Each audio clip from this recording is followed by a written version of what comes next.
अस्सलाम वालेकुम dear student, मैं हूं सजाद हुसैन और आप देख रहे हैं मेरा YouTube channel physics super king. Dear student, हमने इलेक्ट्रोस्टैटिक को स्टार्ट किया था कूलम्स लॉ से, और simply speaking we can say that जो इलेक्ट्रोस्टैटिक का चैप्टर था उसका जो बेस था वो कूलम लॉ था। और कूलम लॉ में हमने किस चीज़ को डिस्कस किया? एक फोर्स को डिस्कस किया। उसके बाद हमने इलेक्ट्रिक फील्ड को डिस्कस किया। उसके बाद हमने गॉसेस लॉ को डिस्कस किया। आप मेरी प्रीवियस जो वीडियोज़ हैं वो देख सकते हैं मेरे यूट्यूब चैनल को लाइक करके। अब आज जो हम टॉपिक पढ़ने जा रहे हैं, our topic is electric potential energy and electric potential। अब आपके जहन में क्वेश्चन होगा कि जब भी हम फोर्स पढ़ते हैं, फोर्स के बाद फिर हम हमेशा एनर्जीज पढ़ते हैं, इनका फायदा क्या है? तो मैं इसको लिखता हूं कि वाई एनर्जीज, कि एनर्जी हम क्यों पढ़ते हैं। पहली चीज तो ये कि फोर्स हमने पढ़ ली, इलेक्ट्रिक फील्ड हम फाइंड कर सकते हैं, फिर एनर्जी की क्यों जरूरत पड़ी। This is very important concept कि आपको पता चले कि एनर्जीज क्यों पढ़ते हैं।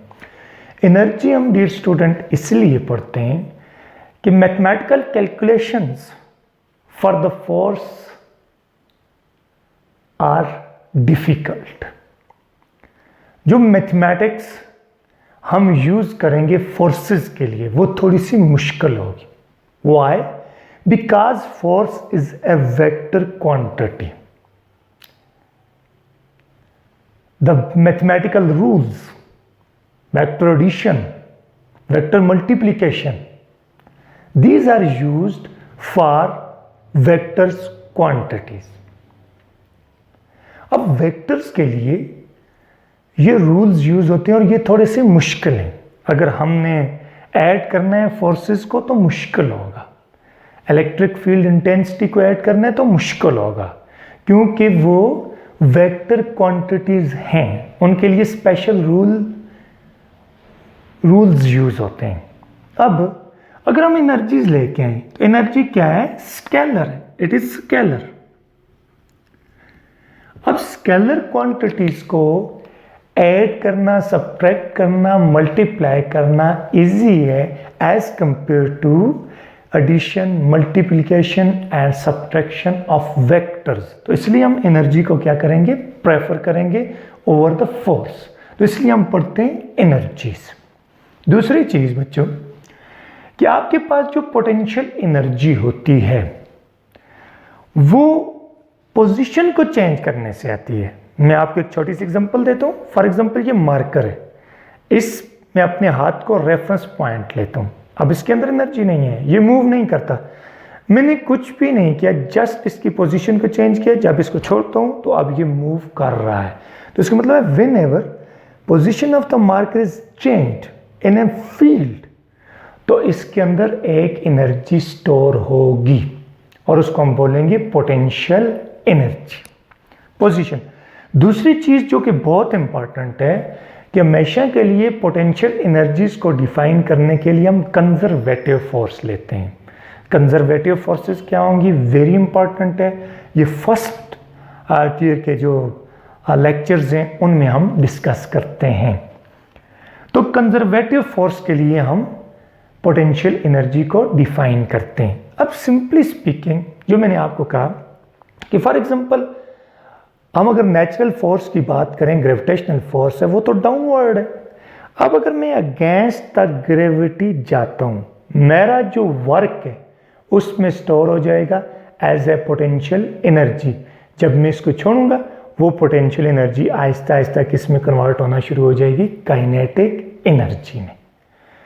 तो अब यहां पे क्या होगा? वो तो ग्रेविटेशनल फोर्स की बात थी। फॉर एग्जांपल आपके पास ये एक बॉल है, इस बॉल को आप यहां से उठा के इस हाइट पे लेके जाते हैं, इस डिस्टेंस को मैं बोलता हूं h। तो आप वर्क डन कर रहे हैं अगेंस्ट द ग्रेविटी। ये जो आपका वर्क डन है अगेंस्ट द ग्रेविटी वो स्टोर हो जाएगा। अगर मैं यहां पे बॉल को रख देता हूं और इसको रिलीज करता हूं तो ये नीचे भागेगा। तो इसके अंदर यहाँ पे क्या थी, पोटेंशियल एनर्जी, जो कि आहिस्ता आहिस्ता किस में कन्वर्ट होती जाएगी, काइनेटिक एनर्जी। तो इसी तरह this was example of potential energy, but gravitational potential energy. अब आते हैं अपने टॉपिक की तरफ। अपने टॉपिक में हम क्या करेंगे, सबसे पहले हम इलेक्ट्रिक फील्ड बनाएंगे, क्योंकि फील्ड में हमने वर्क करना होगा।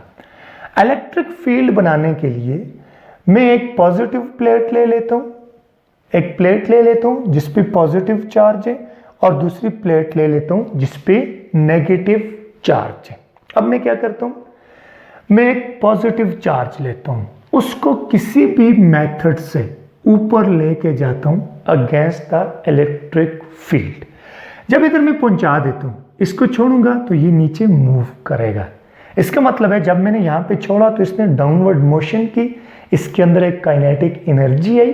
वो काइनेटिक एनर्जी कहां से आई, जो मैंने वर्क किया अगेंस्ट द इलेक्ट्रिक फोर्स, वो उसमें स्टोर हो गया as a electrical potential energy. Electrical इसलिए कि हम इलेक्ट्रिक फील्ड में वर्क कर रहे हैं। तो ये इस तरह किसी भी ऑब्जेक्ट, किसी भी चार्ज के अंदर जो पोटेंशियल एनर्जी हो जाती है वो आ जाती है।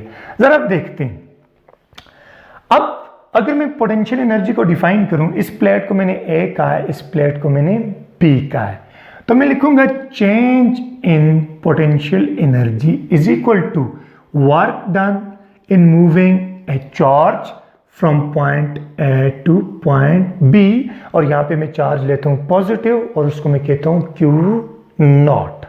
This is the energy. आपको ये याद होना चाहिए कि whenever we have to find a formula for energy, we have to find a formula for work done। लेकिन यहां पे याद रखना है कि ये वो वर्क डन है, वर्क डन जो यहां पे है वो एक्सटर्नल में इसको बोलता हूं कि हमने वर्क किया। This is not the work done by the electric field. और एक और चीज याद रखें कि जब भी आप वर्क करेंगे तो आप जो चार्ज है उसको यूनिफॉर्म वेलोसिटी से ऊपर लेके जाएंगे, ताकि आपका वर्क और इलेक्ट्रिक फील्ड का वर्क आपस में क्या हो जाए, इक्वल एंड अपोजिट हो जाए। अब अगर आप यहां पे बात करें तो this is change in potential energy, change in potential energy. यहां पे कंफ्यूजन होती है स्टूडेंट को कि ये वर्क डन हमारा है या work done by electric field है। अगर आप इलेक्ट्रिक फील्ड के वर्क की बात करेंगे तो फिर चेंज इन पोटेंशियल एनर्जी होगी, this is defined as minus work done, इसको डेल्टा डब्ल्यू ले लेता हूं, work done from A to B, but this is internal work done, work done, इसको मैं सिंपली कहता हूं, और दिस इज वर्क डन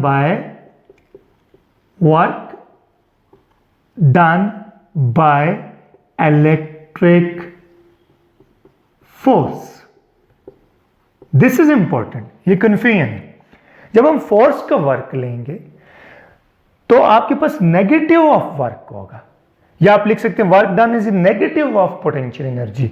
और जब आप लेंगे एक्सटर्नल वर्क, देखो अब ये मेरे पास चार्ज है, अब मैं इसको ऊपर उठा के लेके जा रहा हूं, अब मेरी फोर्स भी ऊपर लग रही है और वर्क डन भी, डिस्प्लेसमेंट भी ऊपर हो रहा है, ये मेरा वर्क है। अब अगर इलेक्ट्रिक फोर्स की बात करें, अब मैं इस चार्ज को ऊपर लेके जा रहा हूं लेकिन इलेक्ट्रिक फोर्स डाउनवर्ड लग रही है, तो इसका मतलब है दो वर्क जो हैं वो हैं तो सेम, अगर कांस्टेंट वेलोसिटी के साथ लेके जाएं, लेकिन उसमें किसका फर्क हो जाएगा, साइन का फर्क आ जाएगा।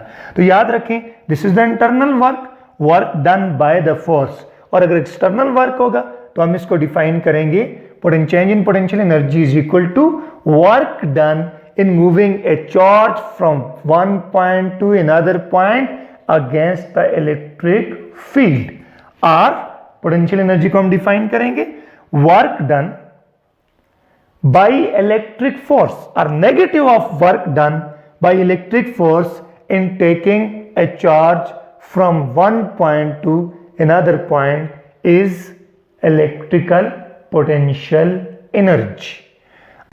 अब इसको प्रॉपरली डिफाइन करते हैं। इलेक्ट्रिक पोटेंशियल एनर्जी क्या होगी? Work done in bringing a charge from one point to other point against the electric field. This is the work done by us, जैसे मैं वर्क कर रहा हूं। Or negative of work done by electric force in bringing a charge from one point to another point in the electric field. In electric field, this is the definition, proper definition of electric potential energy. अब हम आते हैं, basically this is difference of potential energy. अब अगर हम एक point पे potential energy को डिफाइन करते हैं तो उसके लिए क्या करेंगे, जरा नेक्स्ट देखते हैं। If we are interested in defining the potential energy at a point, that topic is very important. उसको एब्सोल्यूट पोटेंशियल एनर्जी भी कहते हैं। उससे पहले मैं कुछ चीजें एक्सप्लेन करता हूं और उसके बाद उस टॉपिक को करेंगे। अब देखिए आपके पास चेंज इन पोटेंशियल एनर्जी आ गया है delta del W from A to B. तो इसको मैं लिख सकता हूं, इस केस में फॉर एग्जांपल मैं बी पॉइंट हायर पोटेंशियल पे ले रहा हूं और ए लोअर पे ले रहा हूं, या मैं ए से बी की तरफ जा रहा हूं, सिंपली स्पीकिंग, तो you can write it U B minus U A that is equal to delta U. तो आपके पास हो जाता है U B minus U A is equal to delta W from A to B. This is important. अब अगर मैं एक सिंगल पॉइंट पे पोटेंशियल फाइंड करने जा रहा हूं, पोटेंशियल एनर्जी, तो इसकी पोटेंशियल एनर्जी को मैं क्या लूंगा, जीरो। तो यू ए को मैं क्या पुट करूंगा, जीरो। और यहां पे ए जो मेरे पास है ये रेफरेंस पॉइंट होगा, दिस इज रेफरेंस पॉइंट। तो फिर मैं क्या लिख सकता हूं, अगर मैं यू बी को लिखूं is equal to only U, तो आपके पास हो जाता है U is equal to delta W from reference position, reference point to point B. This is the proper mathematical form how to derive or how to define the potential energy at a point. तो उसमें आपने एक कौन सा point choose करना होगा, reference point. ये कैसे चूज करेंगे ये हम कुछ देर बाद पढ़ते हैं। अब अगर आप इसी को लिखने जा रहे हैं work done by the electric field, तो आप इसको कैसे लिखेंगे, this can be written as U is equal to minus delta W, और इसको कहां पे लेके जाएंगे, रेफरेंस पॉइंट टू आप लेके जाएं फॉर एग्जांपल पॉइंट बी पे। This is another method to define the electric potential energy. अब ये इलेक्ट्रिक पोटेंशियल एनर्जी है, इलेक्ट्रिक पोटेंशियल एनर्जी, और इसकी यूनिट क्या होगी, so its unit is joule, इसकी यूनिट जूल हो जाएगी। नेक्स्ट हम आते हैं इलेक्ट्रिक पोटेंशियल डिफरेंस। हमने पोटेंशियल एनर्जी को डिफाइन कर लिया, बस उसी पे चार्ज को डिवाइड करेंगे जिसको हम लेके जा रहे हैं फील्ड के अगेंस्ट, तो आपके पास आ जाएगा electric potential difference. Electric potential difference जो आपके पास होगा it is denoted by delta V, और इसको हम डिफाइन करेंगे, this is equal to work done in taking a charge from one point to another point per unit that charge।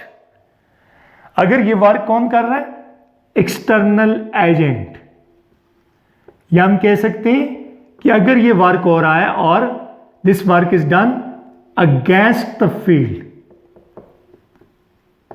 Field. अब इसी तरह आप इसको डिफाइन कर सकते हैं, delta W is equal to minus W from A to B divided by Q naught। ये कौन सा वर्क डन है, internal work done. Work done, ठीक हो गया, या वर्क डन बाई फील्ड। तो this is the definition, change in potential is equal to work done from point, bringing a point charge from one point to another point divided by that charge.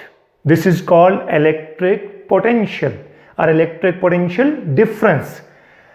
अब अगर आप energy की form में इसको define करना चाहें तो आप लिख सकते हैं कि this change in potential that is equal to delta U divided by Q not.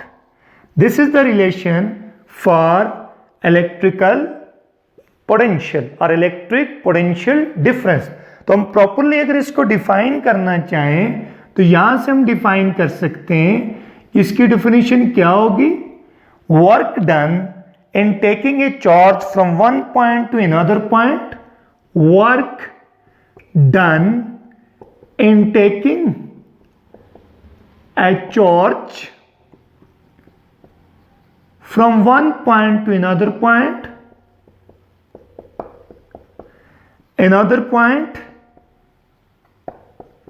an electric field E divided by that charge. This is the definition of electric potential difference. फिर उसी तरह जिस तरह हमने इलेक्ट्रिक पोटेंशियल एनर्जी के लिए एक reference point ढूंढा था, यहां पे भी रेफरेंस पॉइंट ढूंढेंगे और किसी एक पॉइंट पे हम इलेक्ट्रिक पोटेंशियल फाइंड कर सकते हैं. अब अगर आप आ जाते हमारे पास एज अभी हमने डिफाइन किया, चेंज इन पोटेंशियल और electric potential difference is equal to delta U और work done from A to B divided by Q naught. तो इसको मैं क्या लिख सकता हूं, चेंज इन वी को मैं लिख सकता हूं V B minus V A is equal to delta W from A to B divided by Q naught. अगर मैं ऐसा एक पॉइंट ढूंढूं, वो नेक्स्ट सेशन में मैं आपको बताऊंगा कौन सा पॉइंट होगा जिस पे वी ए इक्वल टू हो जाए 0 और आपके पास ये एक एज जो है कौन सा पॉइंट होगा, रेफरेंस पॉइंट होगा, रेफरेंस पॉइंट. तो आपके पास अब फिर मैं वी बी को सिर्फ वी लिख देता हूं तो आपके पास, और मैं डेल्टा डब्ल्यू को भी डब्ल्यू लिखता हूं तो आपके पास एक रिलेशन आ जाएगी. तो आपके पास क्या रिलेशन हो जाएगी, V B minus 0 is equal to delta W from reference point to position B. और सिंपली अब मेरे पास सिर्फ वी बी रह गया तो इसको मैं लिख सकता divided by charge q naught. तो आप इसको V B is equal to, इसको सिर्फ अगर डब्ल्यू लिख दें डिवाइड बाई क्यू नॉट और इसको भी बल्कि सिर्फ वी लिख दें, तो this is another definition of electric potential and this is the potential at a point B. तो आप किसी खास पॉइंट पे अगर पोटेंशियल फाइंड करने जा रहे हैं तो दूसरे पॉइंट पे पोटेंशियल को क्या लेना होगा, आपने 0 लेना होगा. तो this is a mathematical simple relation for electric potential. अब इसकी अगर हम यूनिट की बात करें तो यूनिट क्या हो जाएगी, इधर मैं लिखता हूं यूनिट ऑफ वी. तो कैसे लिखेंगे, सिंपल मेथड है as V is equal to W divide by Q naught. हर एक के पीछे यूनिट ऑफ लिख दें, unit of is equal to unit of divided by unit of. तो यहां पे क्या चीज है, unit of V that is equal to unit of W and unit of Q naught. अब आप इसमें यूनिट लिख दें, unit of V comes out to be unit of W joule, unit of charge per coulomb. this joule per coulomb is called volt. So unit of V is volt. This is unit of V. और इसी तरह इसकी smaller या जो इससे बड़ी units हैं वो क्या होंगी? फॉर एग्जांपल 1 मिली वोल्ट किसकी इक्वल होगा? 1 × 10⁻³ वोल्ट। तरफ 1 microvolt is equal to 1 × 10⁻⁻6 volt. Similarly, 1 kilovolt is equal to 1 × 10⁻³ volt. So this is the unit of electric potential difference.